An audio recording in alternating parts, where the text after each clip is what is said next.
Hello my dear students, welcome to my YouTube channel chemistry for you. जैसा कि आपको पता है, लास्ट लेक्चर तक हमने मैक्सवेल डिस्ट्रीब्यूशन लॉ और मैक्सवेल डिस्ट्रीब्यूशन कर्व के बारे में थोड़ा बहुत डिस्कस किया था। हालांकि हमने वो टॉपिक जो है वो कंप्लीट पढ़ लिया है।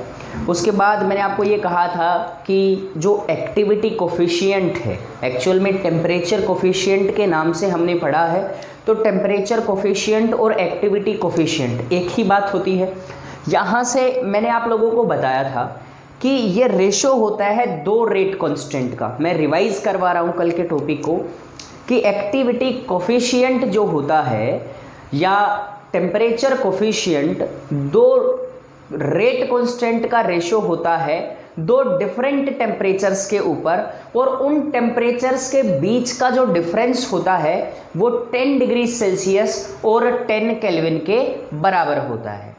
लेकिन अब हम आगे पढ़ने वाले हैं इसी के एक ग्राफ के बारे में कि किस प्रकार से हमें ग्राफ फॉर्म करना है। उस ग्राफ के अंदर वो ग्राफ हम पहले पढ़ चुके हैं, मतलब कि मैक्सवेल डिस्ट्रीब्यूशन कर्व और मैक्सवेल डिस्ट्रीब्यूशन लॉ के अंदर हम उस ग्राफ को पढ़ लिया है हमने। लेकिन हम एक बार फिर से उसे ही बनाएंगे ताकि हमें वो अच्छे से याद भी हो और हमें कोई प्रॉब्लम भी ना आए। तो एक बार आप रुकिए, मैं ग्राफ बना देता हूँ ताकि टाइम कम कंज्यूम होगा आपका। तो एक बार आप रुकिएगा।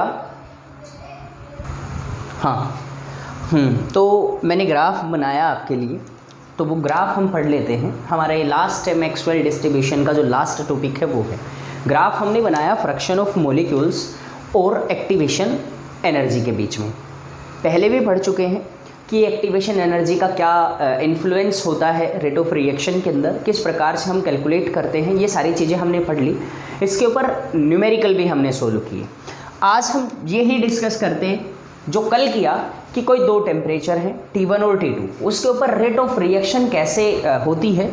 यहाँ से रिएक्शन प्रोसीड करती है, प्रोडक्ट बनाती है, यहाँ से भी रिएक्शन प्रोसीड करती है, प्रोडक्ट बनाती है। एरिया अंडर द ग्राफ, इन दो ग्राफ के बीच, ये जो दो कर्व हैं इनके बीच का जो एरिया है वो हमें ये बताता है कि यहाँ कितने नंबर ऑफ मॉलिक्यूल्स ऐसे हैं जो इफेक्टिव कोलिजन शो करेंगे। मतलब ये क्या है, the fraction of molecules which can show effective collisions.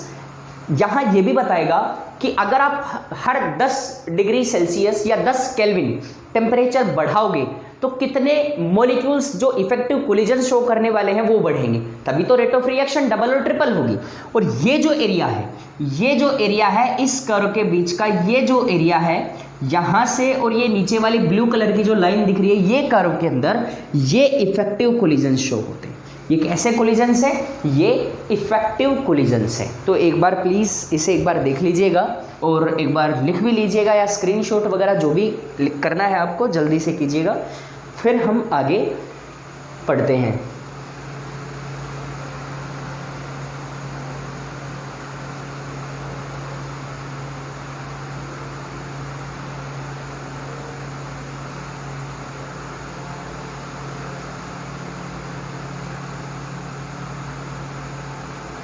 हाँ, तो ये था Maxwell distribution curve, distribution law और टेम्परेचर कोफिशिएंट। अब जो आगे हम पढ़ेंगे वो बहुत ही इंटरेस्टिंग टॉपिक है, जिसे हम कहेंगे इफेक्ट ऑफ कैटलिस्ट। हेडिंग डाल के लिखेंगे बेटा आप सब, effect of catalyst, effect of catalyst on rate of reaction, effect of catalyst on rate of reaction. बहुत ज़्यादा इंपॉर्टेंट है, बोर्ड एग्जाम्स के अंदर इसके बारे में ज़रूर पूछा जाता है कि कैटलिस्ट क्या होता है। देखो, हिंदी में कैटलिस्ट को उत्प्रेरक कहा जाता है।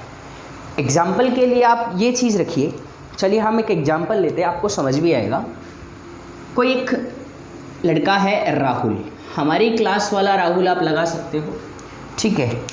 और एक लड़का दूसरा है जिसका नाम है योगेश, जिसका नाम क्या है, योगेश। ये दो लड़के हैं, ठीक है। इन दोनों में क्या हुआ कि इन दोनों के अंदर थोड़ा छोटा झगड़ा हो गया। झगड़े का मतलब थोड़ी बात ऐसी हो गई कि ये दोनों मतलब बातें कर रहे हैं, एक दूसरे को कुछ बोल रहे हैं। इतना सा झगड़ा, छोटा सा झगड़ा हुआ है इनके बीच में, ज़्यादा कुछ प्रॉब्लम नहीं हुई, बस थोड़ा सा आपस में बात कर रहे हैं। लेकिन यहाँ एक और लड़का है जिसका नाम है देवेंद्र, जिसका नाम क्या है, देवेंद्र है। ये क्या करता है, अब देखो इन्होंने क्या किया, अपने एक दूसरे के बीच में जो भी बातें हुई और जो भी मैटर हुआ, ये अपनी जगह अलग जाके बेंच के ऊपर बैठ जाता है, मतलब अपनी टेबल पे जाके बैठ गया, ये अपनी टेबल के ऊपर जाके बैठ गया अलग अलग। लड़ाई तो नहीं हुई, एक दूसरे का सर तो नहीं फूटा, लेकिन अब क्या होता है, देवेंद्र भाई साहब को मज़े आते हैं किसी का सर फूटे, कोई झगड़ा करे।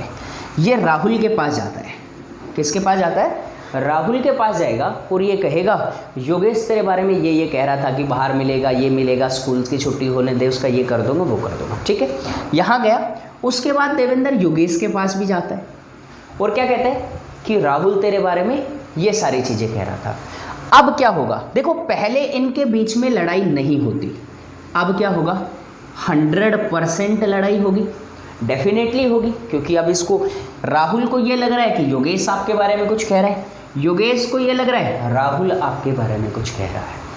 ऐसे में क्या होगा, लड़ाई होगी। देखो पहले और अब की कंडीशन देखिए, पहले जो राहुल है और योगेश है, इन दोनों के बीच लड़ाई हुई लेकिन कम हुई। दूसरा, अगर एक दूसरे का सर फूटता तो वो थोड़े टाइम के बाद, मतलब लड़ते लेकिन कुछ टाइम बाद। लेकिन देवेंद्र एक ऐसा कैंडिडेट, क्या किया, इनको तुरंत स्कूल की छुट्टी 2 बजे हुई, 2 बजे ही लड़वा दिया। इसका मतलब इसने क्या किया, इसने रिएक्शन को जल्दी करवा दिया, रिएक्शन की जो रेट थी उसे बढ़ा दिया। तो समझ रहे हो कि जो रेट ऑफ रिएक्शन है, कैटलिस्ट का क्या काम होता है, यहाँ ये जो देवेंद्र है ये कैटलिस्ट का काम कर रहे हैं। क्या काम कर रहे हैं ये, कैटलिस्ट का काम। कैटलिस्ट का मतलब कि ये रेट ऑफ रिएक्शन को बढ़ा रहा है।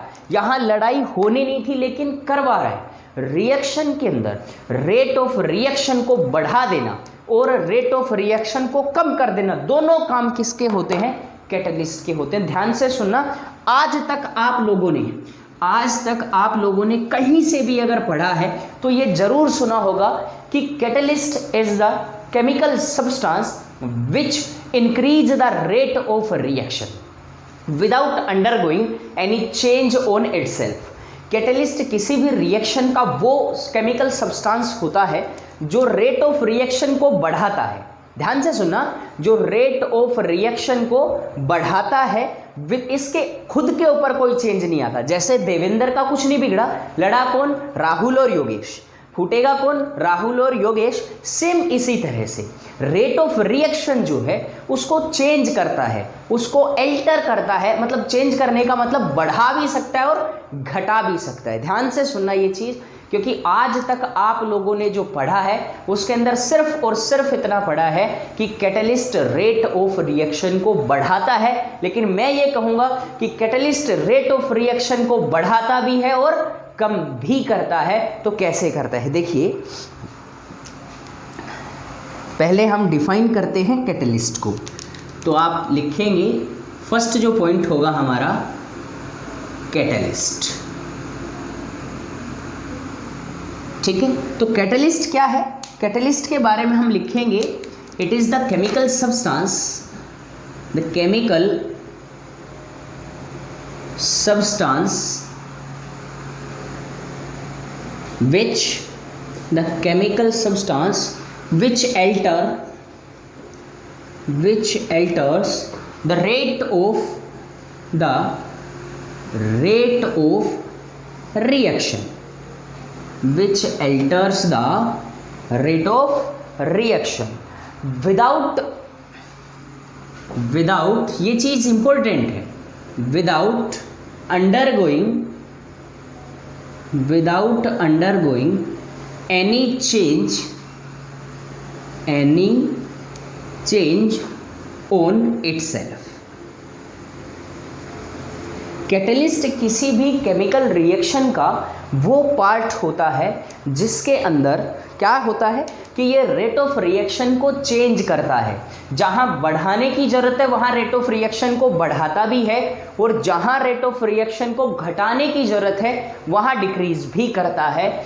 लेकिन इस खुद कैटलिस्ट के ऊपर कोई केमिकल चेंज या फिजिकल चेंज नहीं होता है। समझ रहे हो आप? तो यहाँ से हम यहाँ लिखेंगे क्या कि कैटलिस्ट आर ऑफ, लिखते जाइए, सिर्फ आज लिखने का ही काम है। Catalyst are of two types. Catalyst जो होते हैं ये दो तरह के होते हैं। अब ये कौन कौन से कैटलिस्ट होते हैं वो चीज़ हम पढ़ने वाले हैं। नंबर फर्स्ट जो होता है वो होता है पॉजिटिव कैटलिस्ट। फर्स्ट जो होगा क्या? Positive catalyst. ठीक है, देखो नाम से पता लग रहा है पॉजिटिव। पॉजिटिव का मतलब जो रेट ऑफ रिएक्शन को बढ़ाएगा, जो रेट ऑफ रिएक्शन को बढ़ाएगा वो क्या होता है? Positive catalyst. तो हम यहां लिखेंगे catalyst which increase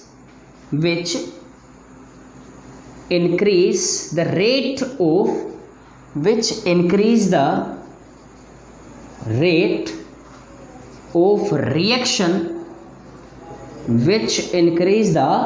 rate of reaction are called positive catalyst. उन्हें क्या कहेंगे? पॉजिटिव कैटलिस्ट कहेंगे। क्लियर है? मतलब कि ऐसे केमिकल सब्सटेंसेस जो रेट ऑफ रिएक्शन को बढ़ाते हैं उनको आप पॉजिटिव कैटलिस्ट कहते हो, और इस प्रोसेस को आप पॉजिटिव कैटालिसिस कहते हो। इस प्रोसेस को क्या कहते हो? पॉजिटिव कैटालिसिस कहते हो। उसके बाद नेक्स्ट जो सेकेंड टाइप जो कैटलिस्ट है, सेकेंड टाइप का जो कैटलिस्ट है आप उसे लिखते हो नेगेटिव कैटलिस्ट। आप समझ गए होंगे मैं क्या लिखना चाहता हूं। आप समझ गए होंगे कि इसकी डेफिनेशन क्या होगी। क्या? कि ये वो कैटलिस्ट होगा, ये वो केमिकल सब्सटेंस होगा जो रेट ऑफ रिएक्शन को डिक्रीज करेगा। अब आपको मैं ये बताऊंगा कि रेट ऑफ रिएक्शन को बढ़ाना तो अच्छी बात है, लेकिन डिक्रीज क्यों कर रहे हैं हम रेट ऑफ रिएक्शन के पीछे क्यों लगे हुए हैं कि हम इसे डिक्रीज करना चाहते हैं। तो यहां लिखेंगे catalyst which decrease the rate of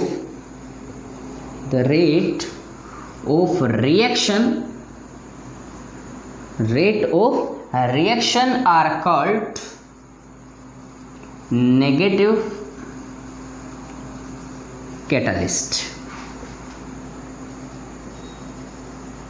ठीक है, कि ये वो कैटलिस्ट होते हैं जो क्या करते हैं? जो रेट ऑफ रिएक्शन को डिक्रीज करते हैं, जो घटा देते हैं, उनको आप क्या कहते हो? नेगेटिव कैटलिस्ट कहते हो। तो क्लियर है? आप लोग समझ गए होंगे इससे पॉजिटिव और नेगेटिव क्या होता है। अब हम यहाँ एक नोट लिखने वाले हैं, ठीक है, कि ऐसा क्या कि कैटलिस्ट रेट ऑफ रिएक्शन को बढ़ाता या घटाता कैसे है, किस प्रकार से ऐसा होता है। ये तो है नहीं कि आप कैटलिस्ट डाल दोगे तो कुछ ऐसी चीज़ होगी, मतलब जिस बंदे के अंदर खुद के अंदर कोई चेंज नहीं आ रहा वो रेट ऑफ रिएक्शन को कैसे किस प्रकार से बदल देता है। देखो मैं आपको एक एग्जांपल देता हूँ कि आपको जाना है रेवाड़ी या आपके किसी नियरेस्ट सिटी के अंदर जाना है आपको। वहाँ जाने के लिए आपके पास दो रास्ते हैं, मतलब आप जाते हो रेगुलर किसी रास्ते से जा रहे हो, आप रेगुलर जाते हो आते हो, आपको वही रास्ता पता है। एक दिन एक आदमी आपको मिल जाता है वैसे ही आप रास्ते में, और ये कहता है कि भाई साहब आप यहाँ से आने की बजाय एक रास्ता आपको और बता देता है, वो रास्ता छोटा होता है, वो बता देगा, आप रेगुलर फिर उस रास्ते से जाओगे, आपका टाइम भी बचेगा और आपका रास्ता जो है वो भी छोटा होगा।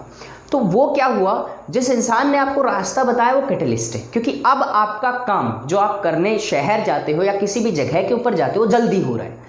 पहले की बजाय जो टाइम आपका रास्ता कवर करने में कंज्यूम होता था, अब उस टाइम के अंदर आप काम कर भी लेते हो और वापस भी आ जाते हो। समझ रहे हो? तो यहाँ कैटलिस्ट का भी वही काम है। ये क्या करता है कि रिएक्शन को एक पाथ प्रोवाइड करता है, रिएक्शन को एक रास्ता देता है कि जिस अगर कोई रिएक्शन है वो नॉर्मल कंडीशन के अंदर होती है तो उसका एक पाथ होता है, कोई ना कोई एक रास्ता या कोई एक पाथ जो है वो फॉलो करती है। अब कैटलिस्ट का क्या काम है, उस पाथ से छोटा पाथ प्रोवाइड करता है कैटलिस्ट, किसको, रिएक्शन को होने में। तो इससे क्या होगा, जब पाथ छोटा होगा तो रिएक्शन की जो रेट है वो ऑटोमेटिक बढ़ेगी, क्योंकि प्रोडक्ट जल्दी बनेगा। तो यहाँ से हम लिखते हैं, आप नोट डाल के लिख लीजिएगा, इम्पोर्टेंट है। तो ये समझिए कि 2000 का नोट है, आज तक आपने देखा ही नहीं है ऐसा नोट, मतलब 2000 वाला जो नोट होता है वो तो देखा होगा लेकिन ये नहीं देखा। तो हम यहाँ लिखेंगे catalyst increases the rate of reaction. ये थोड़ी हम अपनी लैंग्वेज यूज कर रहे हैं, अपने खुद के फ़ॉन्ट से। Catalyst increases the rate of reaction by providing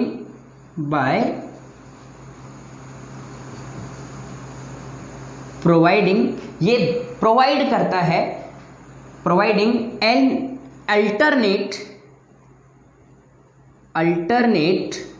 path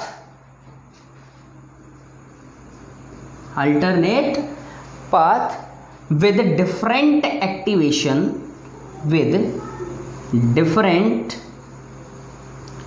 activation energy।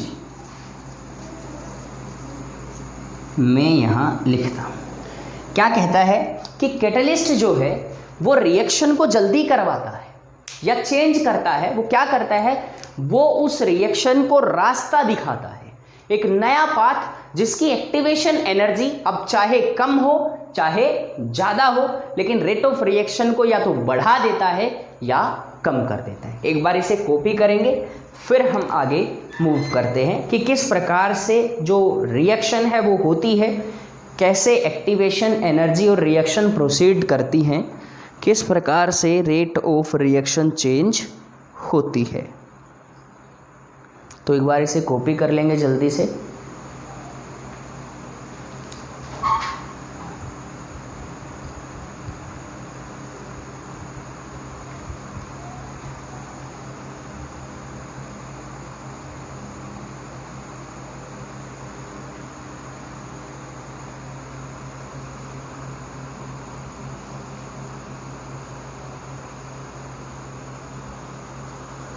तो कॉपी किया होगा आप लोगों ने, मैं इसे मिटा देता हूँ। अब हम समझते हैं कि कैटलिस्ट का कॉन्सेप्ट क्या है, कैटलिस्ट क्या कहना चाहता है, क्या करवाता है एक रिएक्शन से, किस प्रकार से रेट ऑफ रिएक्शन को चेंज होते हुए देखते हैं हम, वो सारी चीज़ें अब हम पढ़ने वाले हैं। देखिएगा, हम एक ग्राफ बनाते हैं, आप मेरे साथ साथ बना सकते हैं।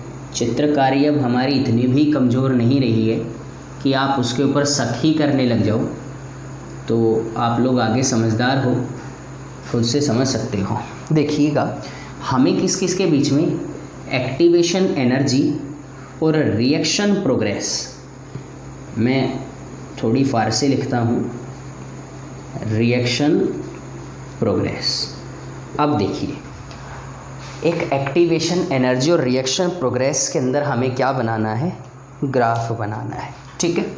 यहाँ से रिएक्टेंट शुरू होता है और कुछ इस तरीके से प्रोडक्ट बनाता है, क्लियर है। यहाँ से अब देखिए, जब ये तो है नॉर्मल कंडीशन के अंदर, अब हमने डाला इसके अंदर कैटलिस्ट डालने पर ये रिएक्शन कुछ इस प्रकार से होती है और यहाँ क्या मिलता है हमें, प्रोडक्ट। समझ रहे हो मैं क्या कह रहा हूँ। देखिएगा, अब मैं दो चीज़ें मार्क करता हूँ यहाँ से।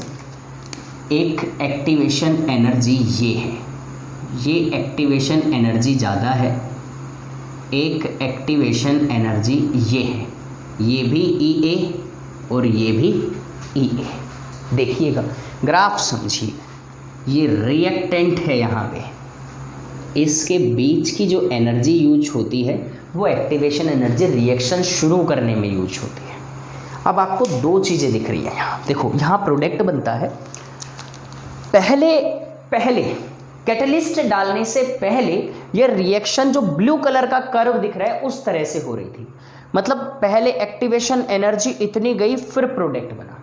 रास्ता आप लोग समझ पा रहे हैं कि रिएक्शन प्रोग्रेस के लिए रास्ता लंबा है। हमने क्या किया, कैटलिस्ट ऐड किया। ऐड करने पर ये जो रेड कलर की लाइन, ये क्या करता है, एक छोटा रास्ता प्रोवाइड करता है, इसकी एक्टिवेशन एनर्जी को कम कर दिया। कम करने पर प्रोडक्ट तो बना, लेकिन टाइम क्या लगा, कम। टाइम कम, रेट ऑफ रिएक्शन ज़्यादा। तो ऐसा होता है इसके बीच। तो यहाँ हम एक बार इनको मार्क कर लें ताकि आप लोग समझ जाएं।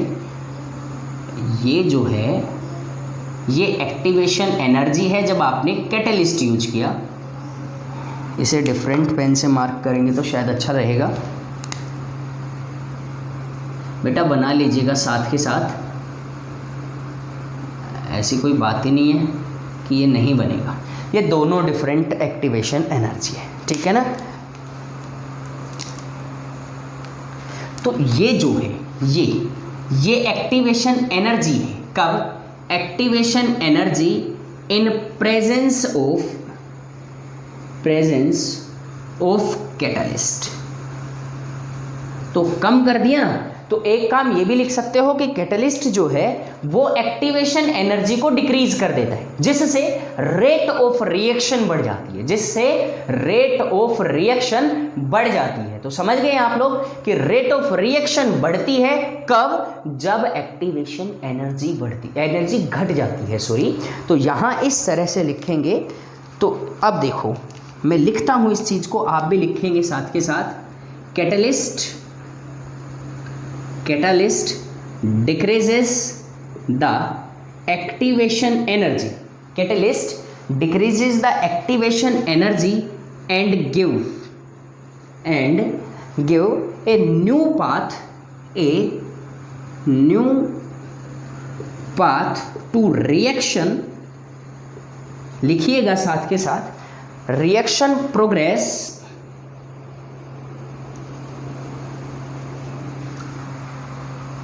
and the rate of reaction is increases। ठीक है, ये तो समझ ही गए होंगे आप कि रेट ऑफ रिएक्शन बढ़ जाती है, एक्टिवेशन एनर्जी घट जाती है। कब? जब आप कैटलिस्ट ऐड करते हो। लेकिन कब? जब पॉजिटिव कैटलिस्ट हो। समझ रहे हो आप? अगर नेगेटिव कैटलिस्ट की बात करता मैं, आप समझ रहे हो कि ये जो रेड वाली कर्व है, नेगेटिव कैटलिस्ट के अंदर हमें रेट ऑफ रिएक्शन को घटाना है, तो ये ग्राफ इस ब्लू वाली कर्व से ऊपर चला जाता है।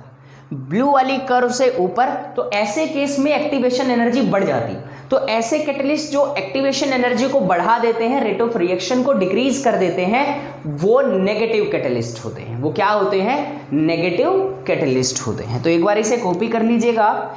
फिर हम इसका एक और पॉइंट हम लिखते हैं। नेक्स्ट जो स्टार पॉइंट डाल के आप लिखोगे, एक बार इसे कॉपी कीजिए। नेक्स्ट जो पॉइंट है, अगला पॉइंट मैं इसी के साथ लिखना चाहूँगा यहाँ पे। ए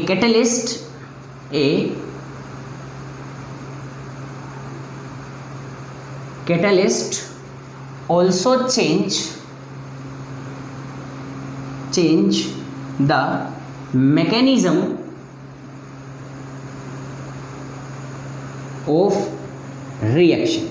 ये काम है कैटलिस्ट की कि ये कैटलिस्ट जो है वो रिएक्शन मैकेनिज्म को भी चेंज करता है। भाई जब रास्ता चेंज होगा, जब एक्टिवेशन एनर्जी चेंज हो रही है, तो रिएक्शन मैकेनिज्म की क्या औकात कि ये कैटलिस्ट डालने पर चेंज ही ना हो। तो समझ रहे हो आप कि ये रिएक्शन मैकेनिज्म को भी क्या करता है? चेंज कर देता है। एक चीज़ ऐसी है जो कैटलिस्ट के बस की बात नहीं है उसे चेंज करना, वो क्या है? तो यहाँ लिखेंगे there is no change in enthalpy of reaction. There is no change in enthalpy of reaction। Reaction enthalpy के अंदर चेंज नहीं होता। इसका मतलब डेल एच जो है वो अनचेंज रहता है in presence of a catalyst. ठीक है। कैटलिस्ट की प्रेजेंस हो या ना हो, एंथैल्पी ऑफ द रिएक्शन के ऊपर कोई इफेक्ट नहीं पड़ता है। जो टोटल एंथैल्पी या टोटल एनर्जी चेंज है रिएक्शन की, वो एज इट इज होती है। सिर्फ बदलाव जो होता है वो एक्टिवेशन एनर्जी के अंदर होता है। सिर्फ मैकेनिज्म, रिएक्शन मैकेनिज्म चेंज होता है। समझ रहे हो? रेट ऑफ रिएक्शन बढ़ जाती है, रेट ऑफ रिएक्शन बढ़ जाती है या घट जाती है, वो रिएक्शन के ऊपर डिपेंड करता है और कैटलिस्ट पे डिपेंड करता है कि हमारा कैटलिस्ट पॉजिटिव कैटलिस्ट है या नेगेटिव कैटलिस्ट है। बेटा एक जगह पे आपको ये जरूर देखने को मिल सकता है, what do you mean by catalysis, what do you mean by catalysis. तो catalysis is the process of changing या altering the rate of reaction by adding catalyst. किसी भी रिएक्शन की रेट को चेंज करने के लिए हम कैटलिस्ट डालते हैं और इस पूरे प्रोसेस को ही कैटालिसिस कहा जाता है। अब कैटालिसिस दो प्रकार का होता है, एक होता है पॉजिटिव कैटालिसिस और दूसरा होता है नेगेटिव कैटालिसिस। पॉजिटिव कैटालिसिस के दौरान रेट ऑफ रिएक्शन बढ़ती है, नेगेटिव कैटालिसिस के दौरान रेट ऑफ रिएक्शन घटती है। तो ये चीज़ ध्यान रखिएगा, ये छोटी छोटी चीज़ें वो शक्तिमान वाली बातें हैं कि छोटी चीज़ें, छोटी छोटी बातें मगर मोटी बातें, तो ये ध्यान रखेंगे आप। आगे अब हमें जो आगे पढ़ना है वो आप लिखेंगे factors affecting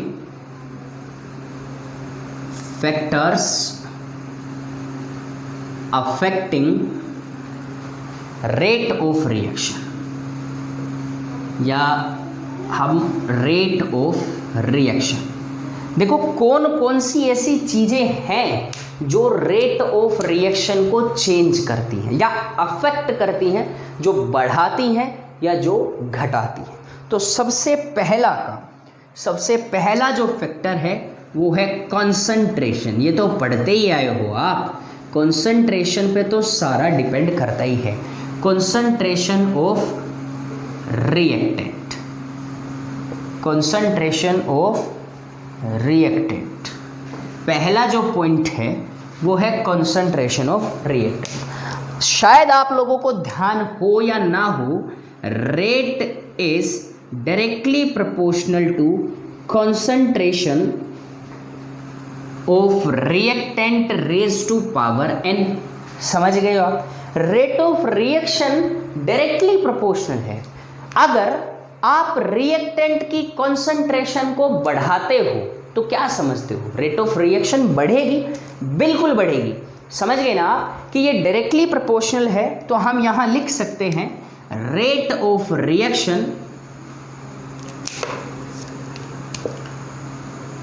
rate of reaction increases on increasing the concentration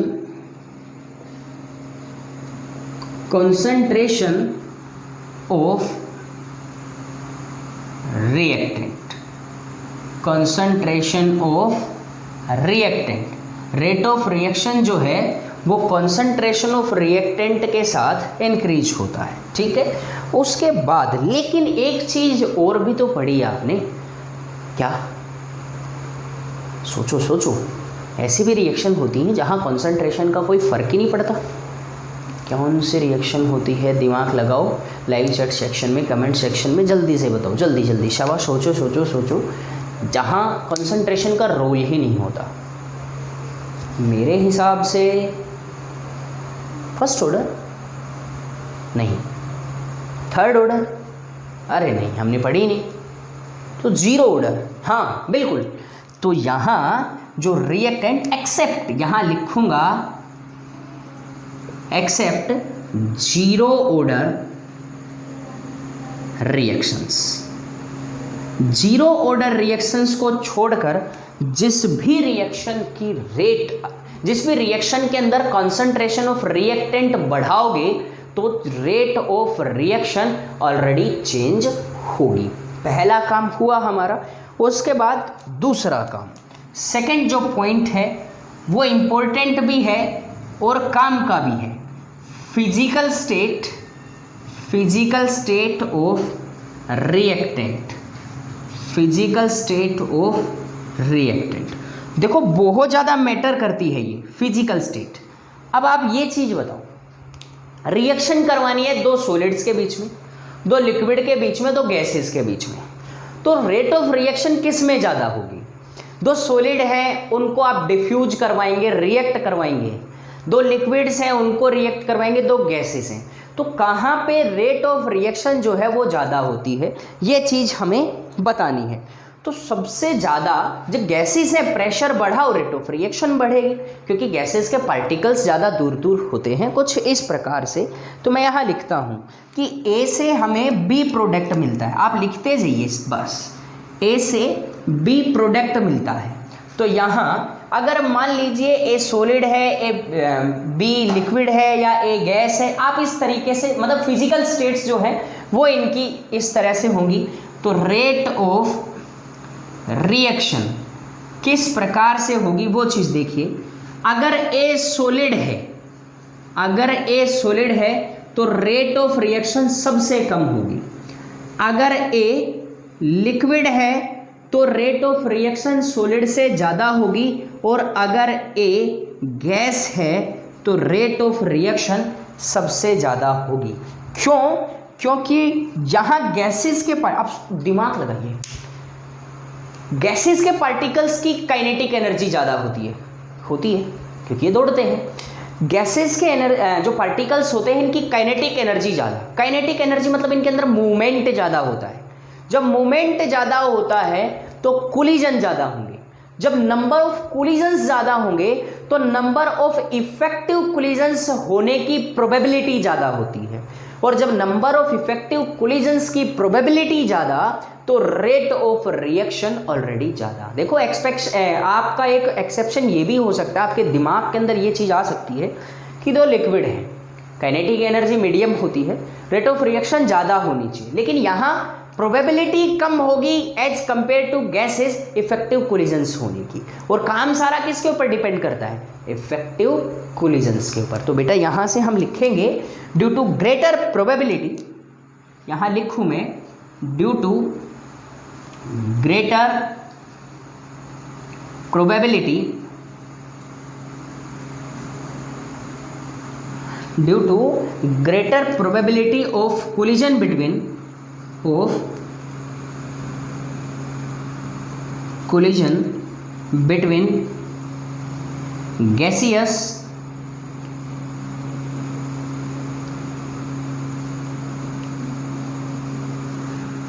gaseous molecules, probability between gaseous molecules, rate of reaction is high।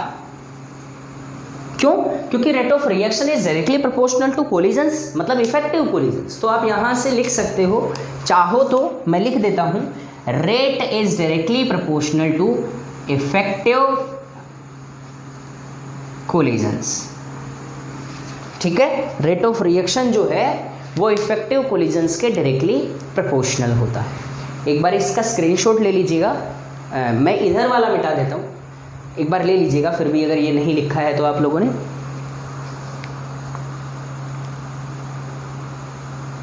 एक बार पूरा ही मिटा देंगे हम, ताकि हमारा आगे का जो टॉपिक है वो सारा ही कवर हो जाए।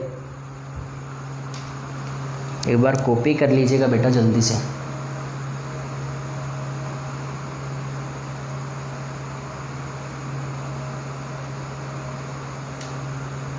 तो चलिए, लिखा होगा आपने।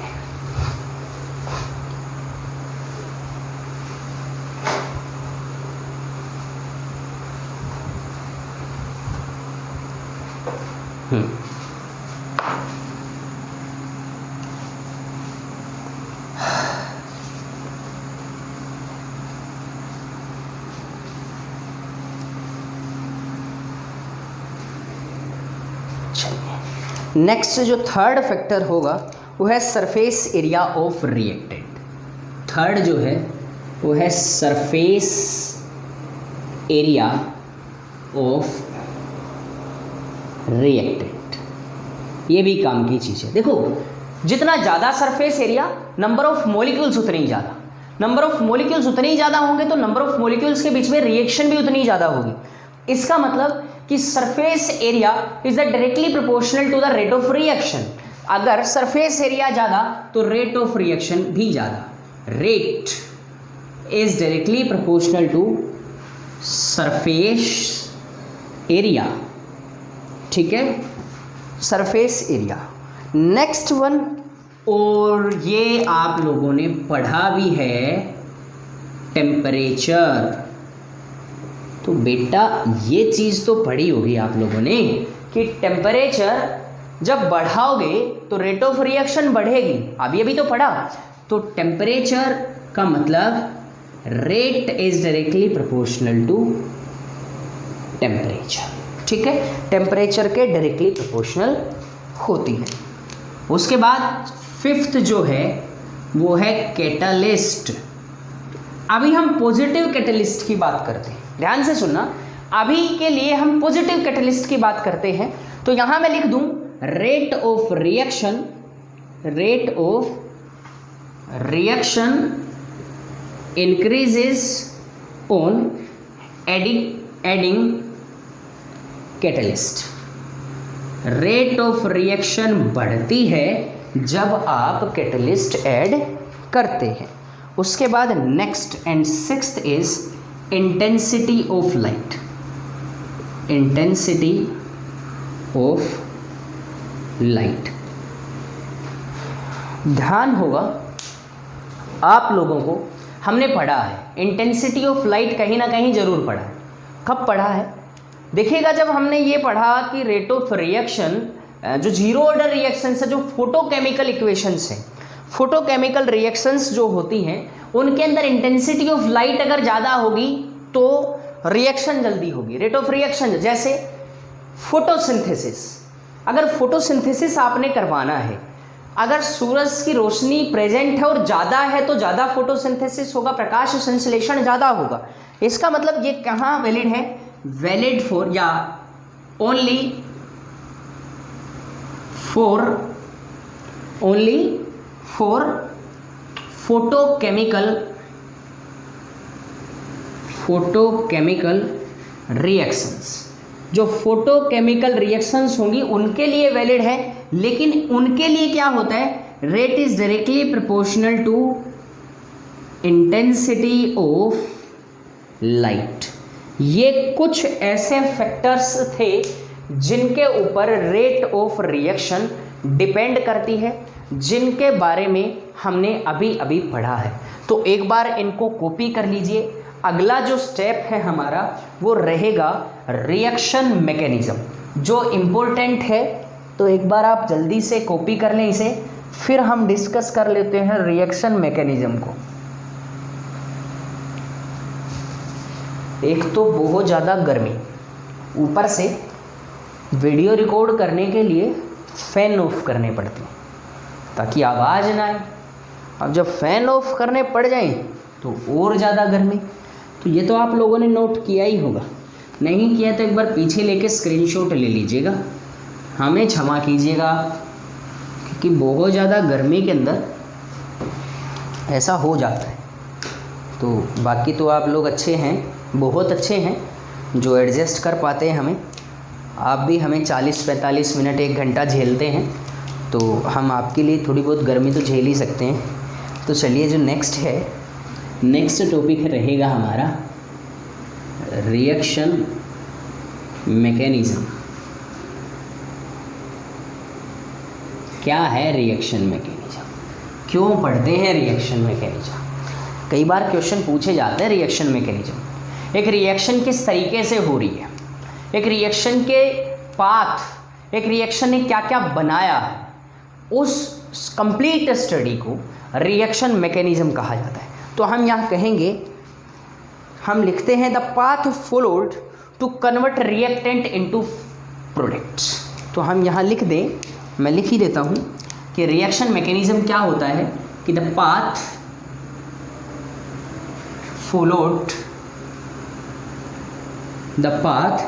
followed to convert reactants into products. ये वो पाथ है जिसमें रिएक्टेंट प्रोडक्ट में कन्वर्ट हुए हैं, उसे ही आप क्या कहते हो, रिएक्शन मैकेनिज्म कहते हो। उसे क्या कहा जाता है, रिएक्शन मैकेनिज्म। तो आप यहाँ सोचिए, मानिए, मान तो सकते ही हो, सपोज आपके पास एक मर्सिडीज़ है और उस मर्सिडीज़ के टायर नहीं है, घर खड़ी है, आप बस आप ये कह सकते हो कि आपके पास एक मर्सिडीज़ है लेकिन चला नहीं सकते। आपके पास एक रिएक्शन है, ये तो है आपके पास, ये तो सच्ची में है, ए से आपको बी मिलता है, इसका जो रिएक्शन कांस्टेंट है, जो रेट कांस्टेंट है वो K1 है। अब क्या हुआ कि ये जो नेक्स्ट स्टेप के अंदर ये जो B है वो C के अंदर बदल जाता है, इसके लिए जो रेट कांस्टेंट है वो K2 है। नेक्स्ट जो स्टेप है ये C है आपके पास, इसके लिए K3 और ये D के अंदर कन्वर्ट हो जाता है, ठीक है। अब जो नेक्स्ट है, नेक्स्ट स्टेप, ये D जो है वो कन्वर्ट होता है A के अंदर, इसके लिए K4 होता है। अब यहाँ कुछ दिया हुआ है, ये जो स्टेप है, ये जो स्टेप है C से D, एक सेकेंड, हम जैसा पेन यूज करते आए हैं वैसा ही करेंगे। ये जो स्टेप है ये स्लो स्टेप है, मैं लिख देता हूँ। अब उसके बाद ये जो स्टेप है ये फास्ट है, ये भी कैसा है, fast, and then this is be also fast step, ठीक है। मतलब ये रिएक्शन जो है first step, second step, third step and fourth step, ये रिएक्शन 4 स्टेप में पूरी होती है। ए से हमें प्रोडक्ट ई मिलता है, मतलब जो ओवरऑल रिएक्शन है वो हमें ए से ई मिलता है, ए गिव्स ई। लेकिन ए जब ई बनाता है, इससे पहले ए जो है बी में कन्वर्ट होता है, बी सी में कन्वर्ट होता है, सी डी में, and then D converts into E. और ये स्टेप्स पढ़ना, इन स्टेप्स के बारे में पढ़ना, इन स्टेप्स की रेट पढ़ना, वो सारा क्या होता है, रिएक्शन मैकेनिज्म होता है। ये जो स्लो स्टेप है, मैंने पहले भी बताया, इस स्लो स्टेप को रेट डेटरमाइनिंग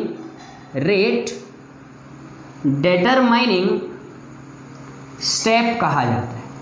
ये जो स्लो स्टेप है, इस स्टेप को क्या कहा जाता है, रेट डेटरमाइनिंग स्टेप। समझ गए होंगे आप लोग, क्यों, क्योंकि ये पहले भी बता चुका हूं मैं कि हम ये जो स्टेप है, इसी स्टेप से हम क्या कर सकते हैं, ओवरऑल रिएक्शन की रेट ऑफ रिएक्शन लिख सकते हैं। क्लियर है। उसके बाद हम यहां लिखेंगे ऑर्डर फ्रॉम रिएक्शन मैकेनिज्म। जो नेक्स्ट टॉपिक समझ गए होंगे आप कि ये रिएक्शन मैकेनिज्म, हर एक रिएक्शन के अंदर हम ऐसा लिखेंगे कि भाई हमने क्या लिखा, एक बार मान लीजिए HBr, या मैं लिखूं H2 plus Br2, it will be gives 2HBr। क्या हमें ऐसे ही मिल गया कि हमने हाइड्रोजन ब्रोमीन को डाला HBr में? अरे भैया नहीं। तो क्या हुआ, सबसे पहला स्टेप, ये जो H2 है ये सनलाइट की प्रेजेंस के अंदर डिकम्पोज होता है और ये 2H फ्री रेडिकल बनाता है। उसके बाद नेक्स्ट स्टेप में ये जो Br2 आपने लिया है, ये सनलाइट की प्रेजेंस में डिकम्पोज होके 2Br रेडिकल बनाता है। अब जो next and final step is 2H radical will reacts with 2Br negative and it will gives us 2HBr। ये कंप्लीट रिएक्शन है। ये जो पाथ हमने पढ़ा है रिएक्शन का, इसे ही रिएक्शन मैकेनिज्म कहते हैं। इन स्टेप्स के अंदर कोई एक ऐसा स्टेप भी है जो स्लो स्टेप है, जो रेट डेटरमाइनिंग स्टेप है। तो ये चीज आप समझ गए होंगे कि रिएक्शन मैकेनिज्म अगर हमें पढ़ना है तो हमें क्या करना है, स्टेप को, हर एक कॉम्प्लेक्स रिएक्शन के स्टेप को हमें पढ़ना होता है। तो वो ही रिएक्शन मैकेनिज्म होता है। अब रिएक्शन मैकेनिज्म से हम ऑर्डर ऑफ द रिएक्शन किस प्रकार से कैलकुलेट करते हैं, वो सारी चीज़ें अब हम पढ़ते हैं। तो यहाँ से आप हेडिंग डाल के लिखिए, order from reaction mechanism, order from reaction mechanism, कि आप ऑर्डर कैसे कैलकुलेट करते हो। एग्जाम्पल लेके चलते हैं। एग्जाम्पल है हमारे पास O3, आप अच्छे से वाकिफ़ हैं कि O3 क्या होता है, ये कन्वर्ट होता है O2 के अंदर, ये 2O3 है और it will be converted into 3O2। Ozone जो है वो कन्वर्ट हो जाती है सिंपल ऑक्सीजन के अंदर। तो किस तरह से होता है, तो सबसे पहले मैं इस रिएक्शन का मैकेनिज्म लिखता हूँ। मैकेनिज्म के अकॉर्डिंग ये रिएक्शन किस प्रकार से हुई है ये चीज़ देखिएगा। ये जो O3 है ये कन्वर्ट हुआ, एक सेकेंड बेटा, इस तरीके से लिखेंगे रिवर्सिबल रिएक्शन। इसका जो रेट कांस्टेंट है वो ये K1, ये O2 प्लस O, इसके अंदर O2 प्लस O के अंदर कन्वर्ट हुआ। ये जो फर्स्ट स्टेप है ये इस रिएक्शन का फास्ट स्टेप है। ये जो फर्स्ट स्टेप है ये इस रिएक्शन का फास्ट। यहाँ मैंने 2O3 लिए हैं, एक O3 यहाँ कन्वर्ट हुआ, अब एक O3 बचा ना, ये पहला स्टेप, ये दूसरा। ध्यान से समझिएगा मैं क्या कह रहा हूँ।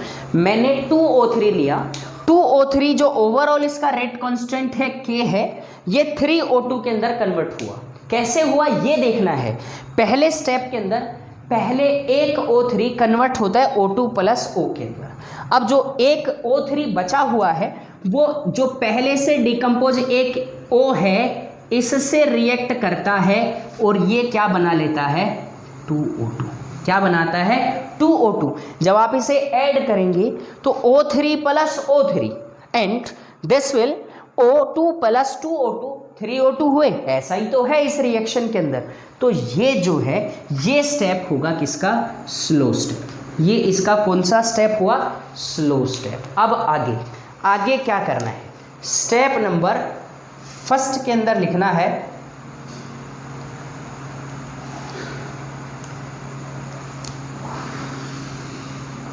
हमें यहाँ से ऑर्डर लिखना है। तो step number first, order of the reaction कैसे लिखोगे। देखो हमें सबसे पहले ये समझना होता है कि जो रेट डिटरमाइनिंग स्टेप होता है उसी से हम ऑर्डर ऑफ द रिएक्शन लिखेंगे, क्योंकि रेट ऑफ रिएक्शन भी तो वहीं से लिखते हैं। तो सबसे पहला काम आइडेंटिफाई, पहला जो काम करना है स्टेप नंबर फर्स्ट में, identify the rate determining step. मैं इसे RDS लिखता हूं बेटा, थोड़ा समझ जाना, स्पेस कम है इस वजह से। Identify the rate determining step and right rate of reaction and right rate of reaction. आप क्या करो कि रेट डिटरमाइनिंग स्टेप देखिए और उससे रेट ऑफ रिएक्शन लिखिए। ये स्लो स्टेप है, रेट डिटरमाइनिंग स्टेप है। तो यहां से आप क्या लिखोगे, rate equals to K into concentration of O3 एक रिएक्टेंट है और कॉन्सेंट्रेशन ऑफ O एक रिएक्टेंट है। ये देखिएगा यहां से रेट डिटरमाइनिंग स्टेप के अंदर ऐसा ही तो है। उसके बाद स्टेप नंबर सेकेंड, यहां से अगले स्टेप के अंदर क्या लिखना है, कहता है इफ रेट लॉ या if rate law indicates, space कम है तो थोड़ा मैं इसे कम ही लिख रहा हूं। If rate law indicates only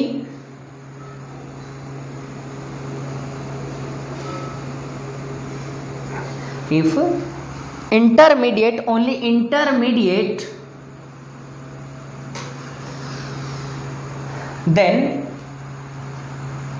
we have to eliminate, then we have to eliminate, then we have to eliminate it using equilibrium data.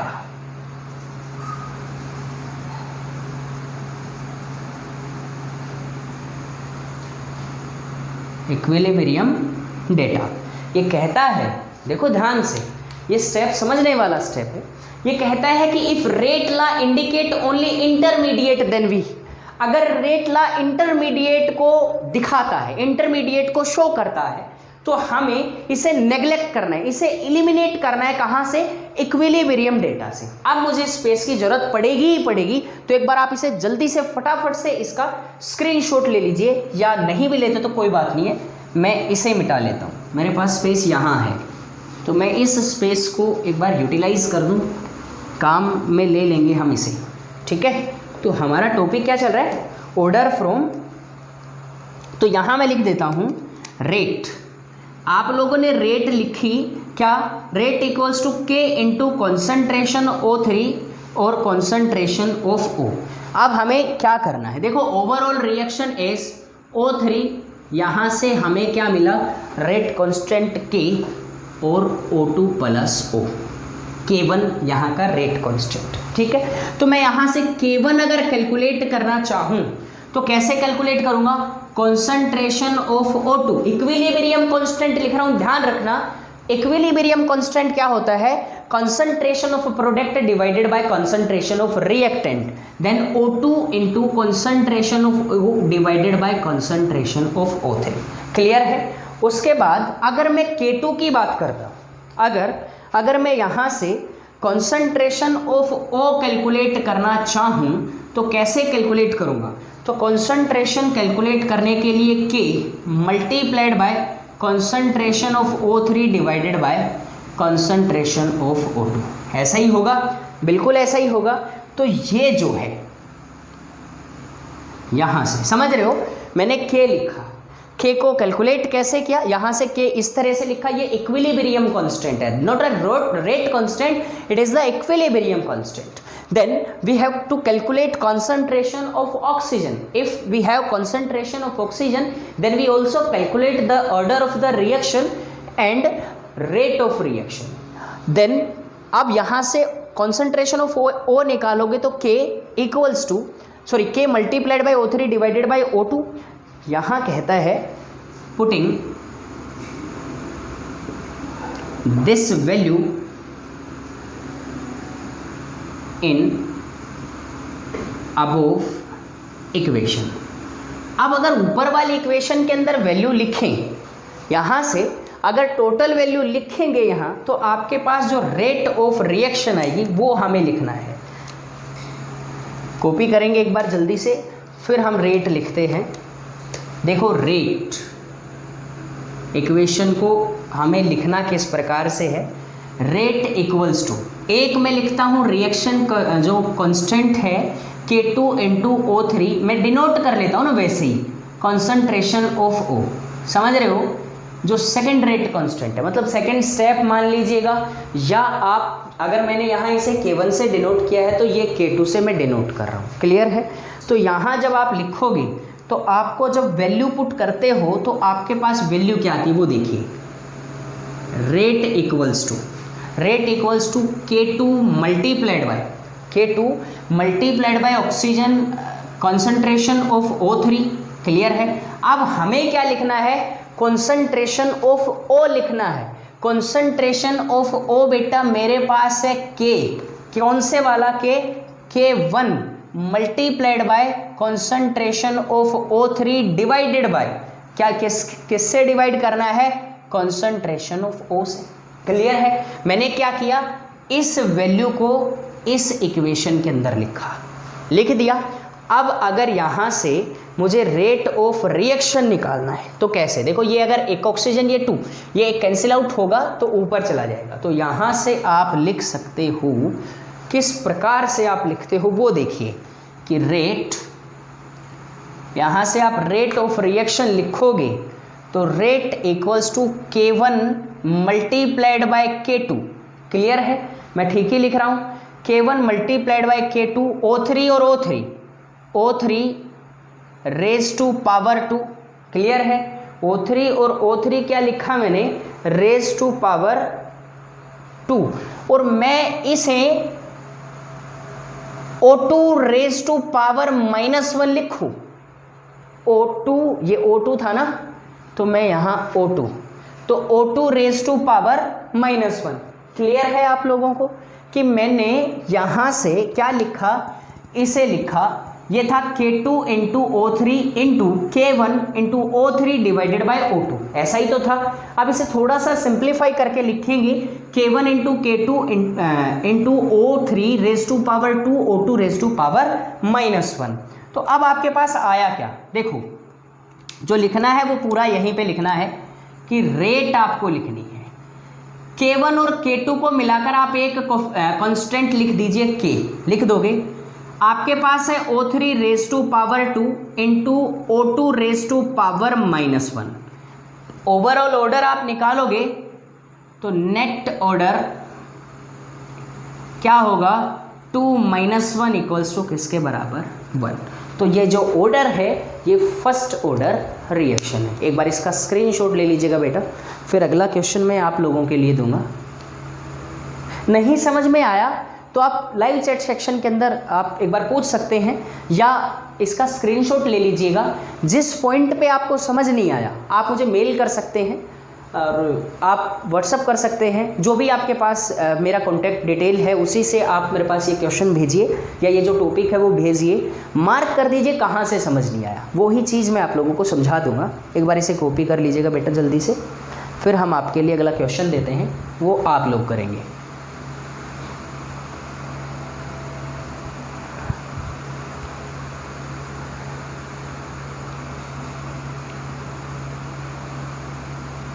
तो आप लोगों ने स्क्रीनशॉट ले लिया होगा, इतना टाइम लगता नहीं है। तो अब हम आपके लिए क्वेश्चन देते हैं, वो क्वेश्चन आप लोगों को करना है, आपको ऑर्डर निकालना है। सेम यही स्टेप्स फॉलो करने हैं, मैं आपको लिख भी दूंगा।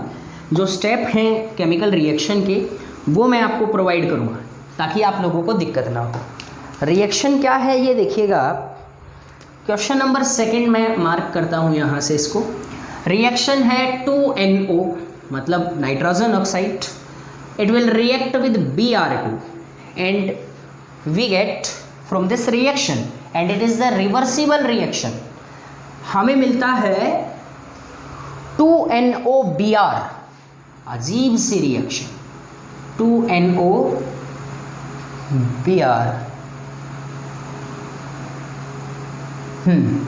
Find the order of the reaction, find the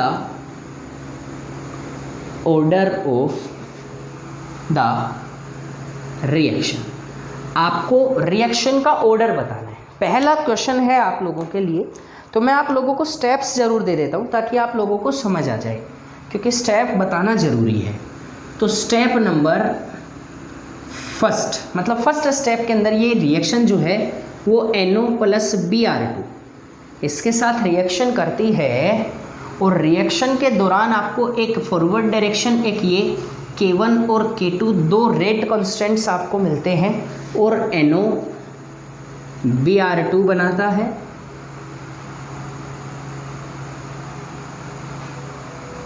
NO Br2 बनाता है। हाँ, बैलेंसिंग आप देखेंगे स्टेप नंबर 2 के अंदर ये जो NO Br2 है, NO जो Br2 है वो NO के साथ रिएक्शन करता है। ये रिएक्शन क्वेश्चन ऐसा ही दे रखा है तो मैं आप लोगों को एज इट इज ऐसा ही बता रहा हूँ।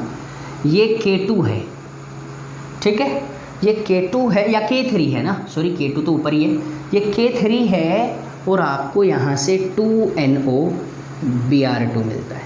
क्लियर है? हाँ सेम है, ये रिएक्शन है आपके पास। अब आपको क्या करना है, यहाँ से order of the reaction find out करना है।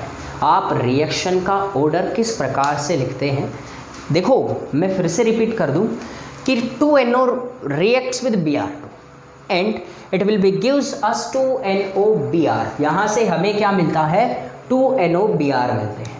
अब स्टेप नंबर जो फर्स्ट है उसके अंदर NO और Br2 रिएक्शन करते हैं, ये रिवर्सिबल रिएक्शन होती है। तो मैंने फॉरवर्ड रिएक्शन के लिए जो कांस्टेंट है वो K1 लिया, और जो बैकवर्ड रिएक्शन है उसके लिए जो कांस्टेंट है वो K2 लिया। उसके बाद NO Br2 रिएक्ट करते हैं NO के साथ, इसका जो रेट कांस्टेंट है वो K3 है और 2NO Br2।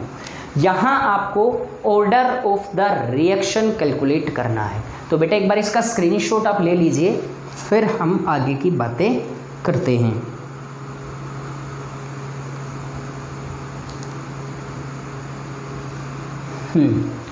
तो आप लोगों ने स्क्रीनशॉट ले लिया होगा। ये क्वेश्चन सोल्व करके सॉल्यूशन आप मेरे पास भेजिए।